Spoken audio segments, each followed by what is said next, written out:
ಮಂಡ್ಯ ಜಿಲ್ಲೆಯ ಜೆಡಿಎಸ್ ನಾಯಕರಲ್ಲಿ ಬಿರುಕು ಉಂಟಾಗಿದೆ. ಇದೇನು ಹೊಸದೇನಲ್ಲ, ಬಿರುಕು ಈ ಹಿಂದೆನೂ ಕೂಡ ಇತ್ತು, ಅದು ಈಗ ಮುಂದುವರಿದ ಭಾಗ ಅನ್ನುವಷ್ಟರ ಮಟ್ಟಿಗೆ ಹೋಗಿದೆ. ಮಾಜಿ ಸಚಿವ ಪುಟ್ಟರಾಜು ವಿರುದ್ಧ ರವೀಂದ್ರ ಶ್ರೀಕಂಠಯ್ಯ ಅಸಮಾಧಾನವನ್ನು ವ್ಯಕ್ತಪಡಿಸ್ತಾ ಇದ್ದಾರೆ. ಶ್ರೀರಂಗಪಟ್ಟಣದ ಮಾಜಿ ಶಾಸಕ ರವೀಂದ್ರ ಶ್ರೀಕಂಠಯ್ಯ ಮಾಜಿ ಸಚಿವ ಪುಟ್ಟರಾಜು ಹೆಸರೇಳದೆ ರವೀಂದ್ರ ಆಕ್ರೋಶವನ್ನ ವ್ಯಕ್ತಪಡಿಸಿದ್ದಾರೆ. ಜಿಲ್ಲೆಯ ರಾಜಕಾರಣಿ ದಿಕ್ಕನ್ನ ತಪ್ಪಿರೋದ್ರ ಬಗ್ಗೆ ಅಸಮಾಧಾನ ಇದೆ. ಜಿಲ್ಲೆಯ ರೈತರು ನೀರಿಲ್ಲದೆ ಸಂಕಷ್ಟದ ಪರಿಸ್ಥಿತಿಯಲ್ಲಿದ್ದಾರೆ. ರೈತ ಜೊತೆ ನಿಲ್ಲಬೇಕಾದಂತವರು ಫಾರಿನ್ ಟ್ರಿಪ್ ಅನ್ನ ಹೋಗಿದ್ದಾರೆ. ರೈತರ ಬೆಳೆಗೆ ನೀರು ಕೊಡಿಸಬೇಕಾದವರು ಫಾರಿನ್ ಟ್ರಿಪ್ ನಲ್ಲಿದ್ದಾರೆ. ಇದು ನಮ್ಮ ಜಿಲ್ಲೆಗೆ ಮಾಡಿರುವಂತಹ ಘೋರ ಅನ್ಯಾಯ ಅಂತ ಹೇಳಿ ರವೀಂದ್ರ ಶ್ರೀಕಂಠಯ್ಯ ಅಸಮಾಧಾನವನ್ನು ವ್ಯಕ್ತಪಡಿಸ್ತಾ ಇದ್ದಾರೆ.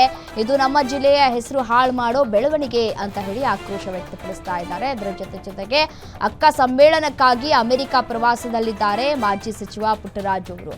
ಸೊ ಹಾಗಾಗಿ ಈಗ ಆಕ್ರೋಶಗಳು ಕೂಡ ವ್ಯಕ್ತವಾಗ್ತಾ ಇದೆ. ಸದ್ಯಕ್ಕೆ ಎಲ್ಲವೂ ಕೂಡ ಸರಿ ಇಲ್ಲ. ಜೆಡಿಎಸ್ನಲ್ಲಿ, ಮಂಡ್ಯ ಜಿಲ್ಲೆಯ ಜೆಡಿಎಸ್ನಲ್ಲಿ ಎಲ್ಲವೂ ಕೂಡ ಸರಿ ಇಲ್ಲ ಅನ್ನೋದು ಸಾಬೀತಾಗಿದೆ. ದಿಕ್ಕು ತಪ್ತಾ ಇದೆ ಅನ್ನೋದ್ರ ಬಗ್ಗೆ ನನಗೆ ಅಸಮಾಧಾನ ಇದೆ. ಇಲ್ಲಿಯ ಮುಖಂಡರುಗಳು ರೈತರ ಒಂದು ಸಂಕಷ್ಟದ ಟೈಮ್ನಲ್ಲಿ ಅವ್ರ ಜೊತೆ ನಿಂತ್ಕೋಬೇಕಾದವರೆಲ್ಲ ಫಾರಿನ್ ಟ್ರಿಪ್ ಮಾಡ್ತಾ ಇದ್ದಾರೆ. ಹಾಗಾಗಿ ಇದೆಲ್ಲೋ ಒಂದು ಕಡೆ ಈ ವಾರ ಒಂದು ವೇಳೆ ನೀರೇನಾದ್ರು ಹರಿಯೋದು ನಿಂತರೆ 40 ಟನ್ ಬರೋ ಕಬ್ಬು ಕೂಡ ಆ ತೂಕನೂ ಬರೋದಿಲ್ಲ, ಎಲ್ಲ ಒಣಗೋಗ್ತದೆ ಅಂತ ನನಗೆ ಆತಂಕ ಆಗಿ ನಾನು ರೈತರ ಪರವಾಗಿ ಇವತ್ತು ಹೊರಗಡೆ ಬಂದಿದ್ದೀನಿ. ಆದ್ಯತೆ ಮೇರೆಗೆ ವಿಚಾರಗಳನ್ನ ಕನ್ಸಿಡರ್ ಮಾಡಿ ನೋಡ್ಬೇಕಾದ್ರೆ ನೀವುಗಳೇ ಹೇಳಿ. ಜಿಲ್ಲೆ ನಾನು ಹೇಳ್ತಾ ಇರೋದು ಒಬ್ಬರು ಇಬ್ಬರು ವಿಚಾರ ಅಲ್ಲ.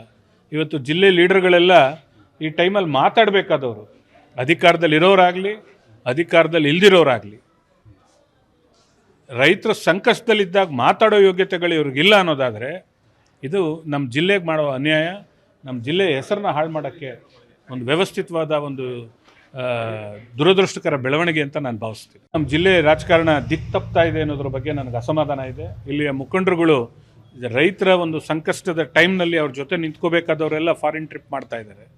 ಹಾಗಾಗಿ ಇದೆಲ್ಲೋ ಒಂದು ಕಡೆ ಈ ವಾರ ಒಂದು ವೇಳೆ ನೀರೇನಾದ್ರು ಹರಿಯೋದು ನಿಂತರೆ 40 ಟನ್ ಬರೋ ಕಬ್ಬು ಕೂಡ ಆ ತೂಕನೂ ಬರೋದಿಲ್ಲ, ಎಲ್ಲ ಒಣಗೋಗ್ತದೆ ಅಂತ ನನಗೆ ಆತಂಕ ಆಗಿ ನಾನು ರೈತರ ಪರವಾಗಿ ಇವತ್ತು ಹೊರಗಡೆ ಬಂದಿದ್ದೀನಿ.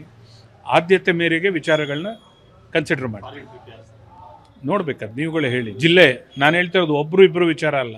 ಇವತ್ತು ಜಿಲ್ಲೆ ಲೀಡರ್ಗಳೆಲ್ಲ ಈ ಟೈಮಲ್ಲಿ ಮಾತಾಡಬೇಕಾದವರು, ಅಧಿಕಾರದಲ್ಲಿ ಇರೋರಾಗಲಿ ಅಧಿಕಾರದಲ್ಲಿ ಇಲ್ದಿರೋರಾಗಲಿ, ರೈತರ ಸಂಕಷ್ಟದಲ್ಲಿದ್ದಾಗ ಮಾತಾಡೋ ಯೋಗ್ಯತೆಗಳು ಇವ್ರಿಗಿಲ್ಲ ಅನ್ನೋದಾದರೆ ಇದು ನಮ್ಮ ಜಿಲ್ಲೆಗೆ ಮಾಡೋ ಅನ್ಯಾಯ, ನಮ್ಮ ಜಿಲ್ಲೆಯ ಹೆಸರನ್ನ ಹಾಳು ಮಾಡೋಕ್ಕೆ ಒಂದು ವ್ಯವಸ್ಥಿತವಾದ ಒಂದು ದುರದೃಷ್ಟಕರ ಬೆಳವಣಿಗೆ